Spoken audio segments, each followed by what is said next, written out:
Michelle Baker is executive chairwoman of the Mozilla Foundation. She is highly regarded as one of the pioneers of the web, bringing the open internet to consumers, ranked by Bloomberg as one of the 25 most influential people on the web. She is responsible for organizing and motivating a massive worldwide collective of employees and volunteers who are building the internet as a global public resource, open and accessible to all. It is an honor to introduce our keynote speaker, Michelle Baker.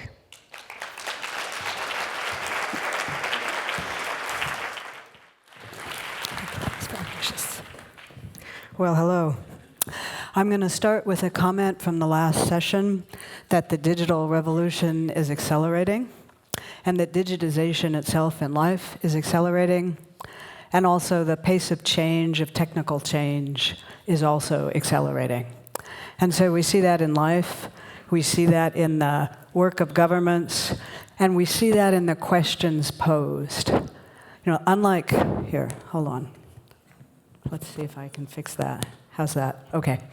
Unlike Chris Fabian, I continue to believe the internet is not completely broken, that more and more powerful things continue to happen, and many of those are positive. But of course, it's not healthy.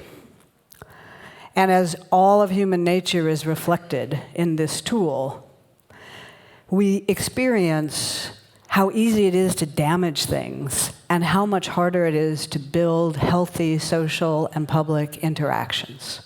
And increasingly, healthy personal interactions, too.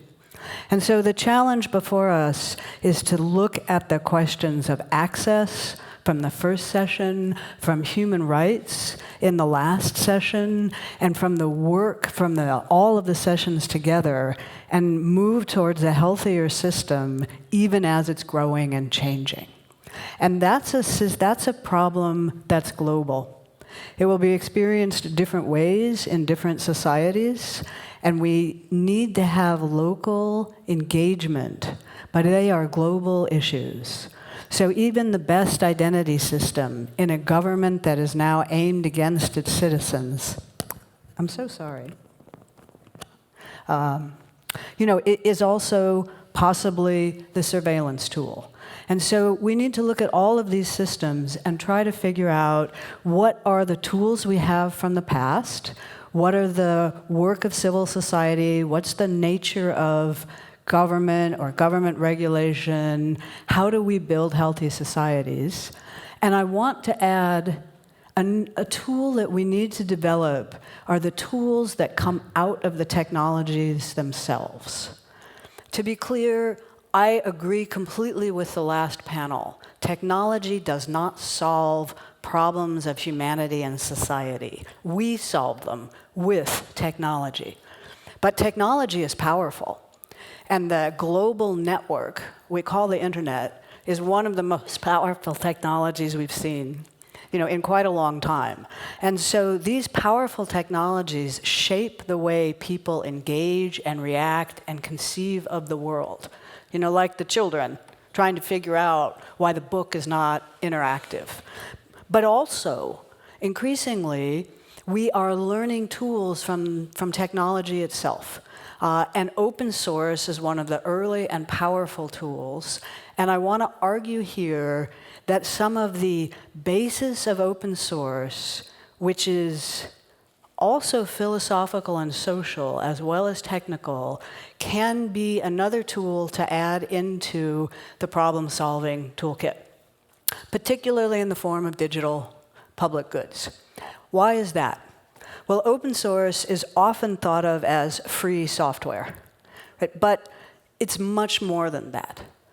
And the reasons for open source are partly because it's easier to develop, but also intentionally a goal to create a shared asset, something that has shared benefit. Sometimes shared only among the geeks making it, but increasingly shared as a global public asset. That's how we view the work that we do at Mozilla. Wikipedia was mentioned earlier. We view our products, including Firefox, as a global public asset for that reason. Built collaboratively, available to anyone to use, and to change and to modify, so that the work of the community is both shared intentionally, but also available to others, a public asset. And open source has the sense of self-determination. You choose to participate. You have the right to go, take the shared asset and go do something different if you need to. And a key part of it is the nature of community. Who do we work with? How do we govern ourselves? In particular, in semi or completely voluntary settings, in which a society or a community of people working together on a shared asset has a governance structure. And so we see today that the effects of globalization and technology are challenging all of our institutions. And the question of trust in institutions and mistrust is rampant. And so I do not believe we will solve these issues of trust and stability with the tools from the 20th century. We need those, but they are not enough. We need to embrace the ways of thinking and behaving and engaging that come out of the technology we live with now. And more that's engaging in creation. And so from open source and digital public goods, there's one view that they're useful. There's another question of how are they created? Do governments create them? Do they work together? Do they work with other governments? Are they communities? How does we'll take the weather forecasting system. How does that survive for 50 or 100 years? Is that all Norway? What's a system in which you might be a leader, maybe it's forever and you're funding it, maybe it's funders give you money and the creator is always doing that, but for a long-term stable system, you probably want to have more community engagement. Or maybe in the health and medical record systems, which tends to be more embedded in local context. How do those systems establish, and those need to live for generations? What's the community that develops, and what's the governance system for how those develop? Open source has a range of governance systems. These public goods may have new models as governments get more involved. So I'm actually on the board of a small, not so small actually, open source medical record system, not the one we spoke of earlier.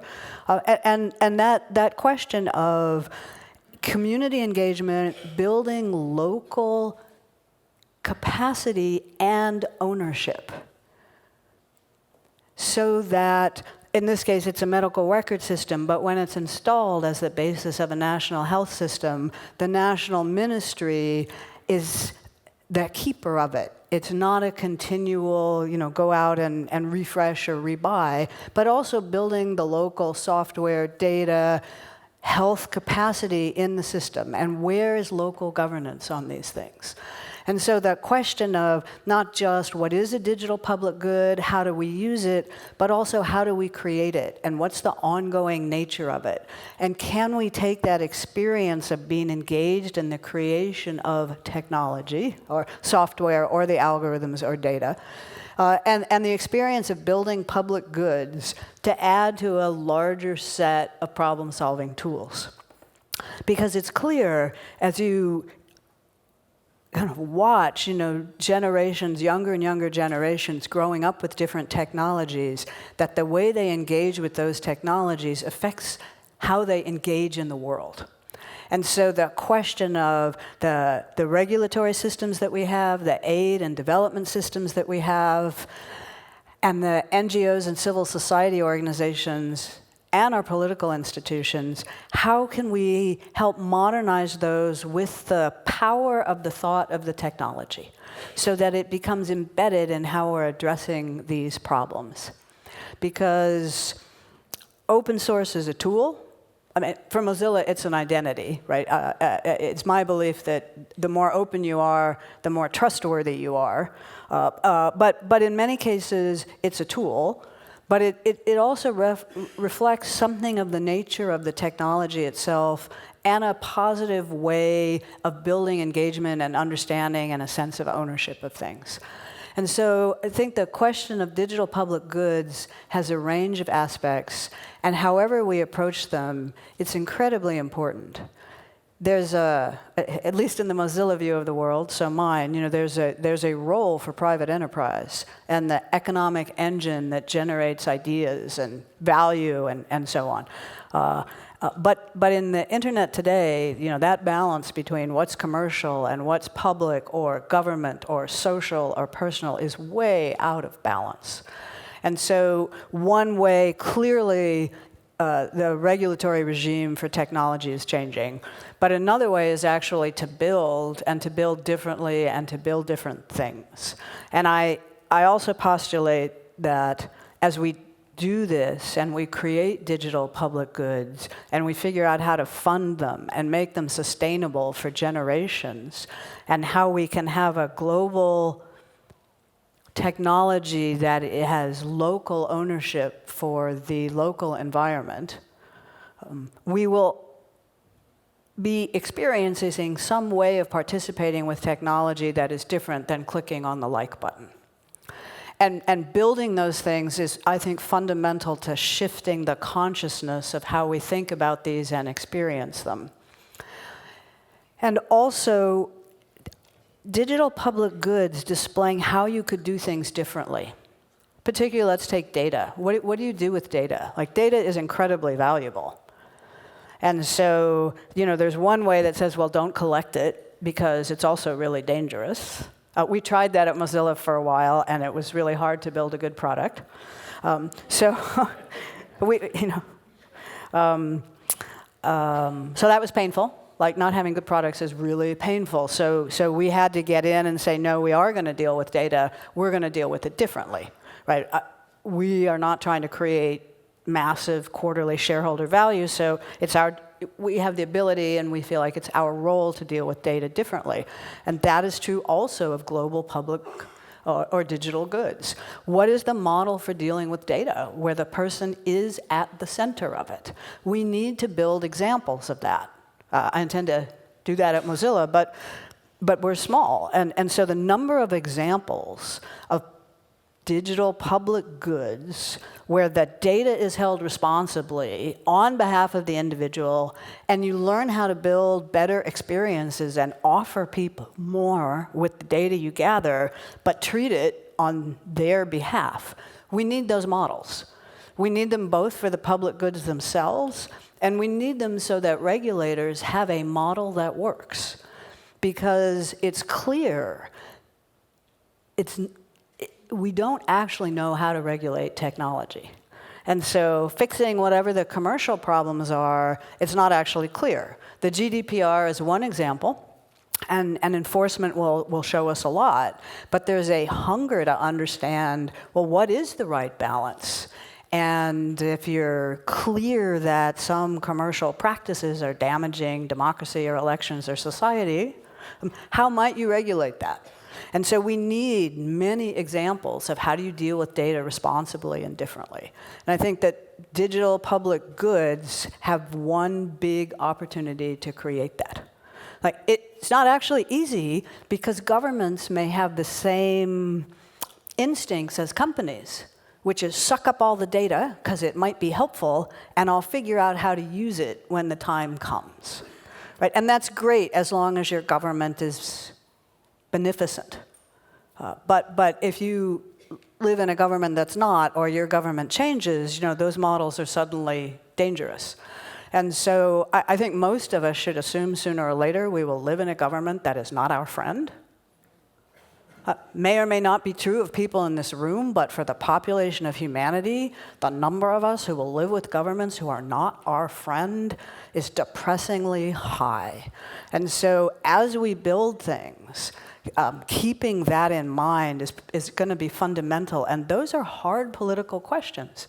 Right? If you can build a system that scans and stops crime, why wouldn't you? Right? You need some citizen engagement to look up and say, well, maybe you wouldn't do that because now you have a total surveillance state. And societies will be different on that. Like, what's the amount of ambiguity your society will tolerate to avoid a total surveillance state? Might be different here than elsewhere.